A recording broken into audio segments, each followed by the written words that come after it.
Let everything that has breath praise the Lord. Amen? Habang may buhay, we have the vision to worship and praise our King.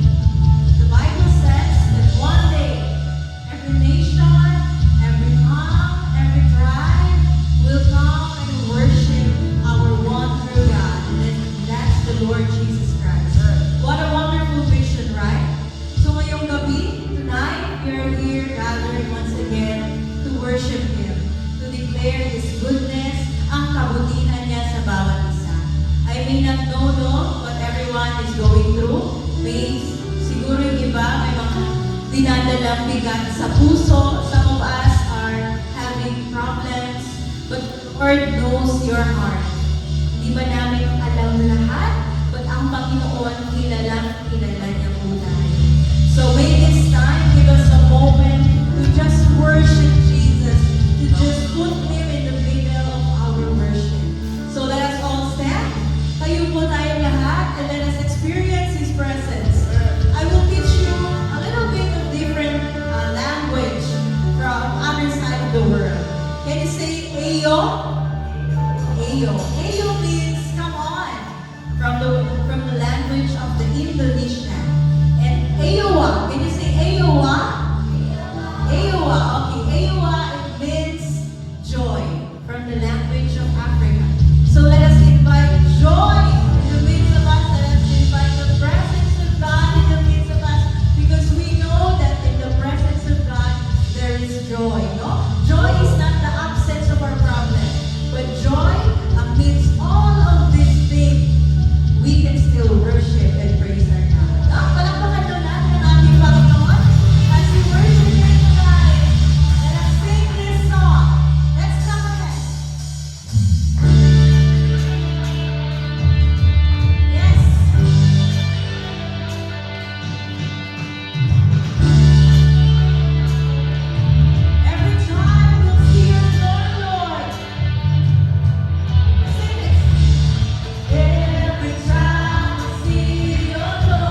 Lord, your goodness is boundless. Napakabuti niyo sa aming mga buhay. Kahit po maraming beses po namin kayong nasaktan. Many times, Lord, we failed you. But your goodness never changed. Talagang hindi po kayo nagbabago, Panginoon. At napaka-bless namin because we have you, Lord, in our lives. Indeed, Lord, napakabuti ng Panginoon. Awitan natin ito to declare that indeed our God is good. Kay buti-buti mo, Panginoon, sa lahat ng oras, sa bawat araw, ika'y laging tapat kong magmahal. Ang iyong awa nagpawalang hanggan. Kay buti-buti mo, Panginoon,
sa lahat ng oras, sa bawat araw, ika'y laging tapat kong magmahal.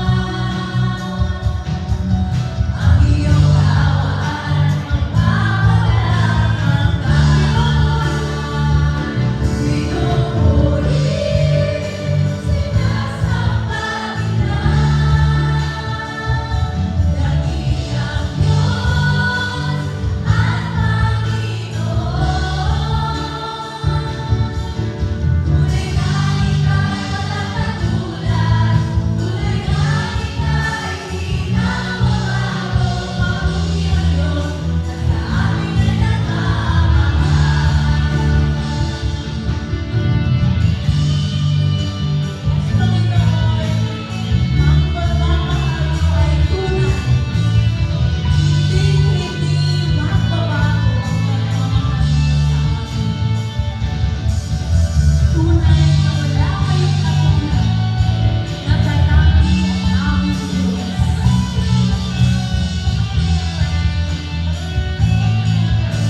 Diyos kaming tunay na nariyan palagi at totoong nagmamahal sa amin.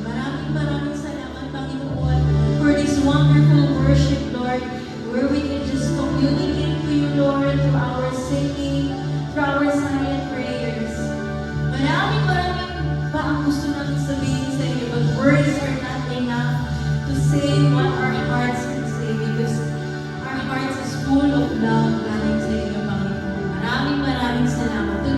Lord. We give you all the glory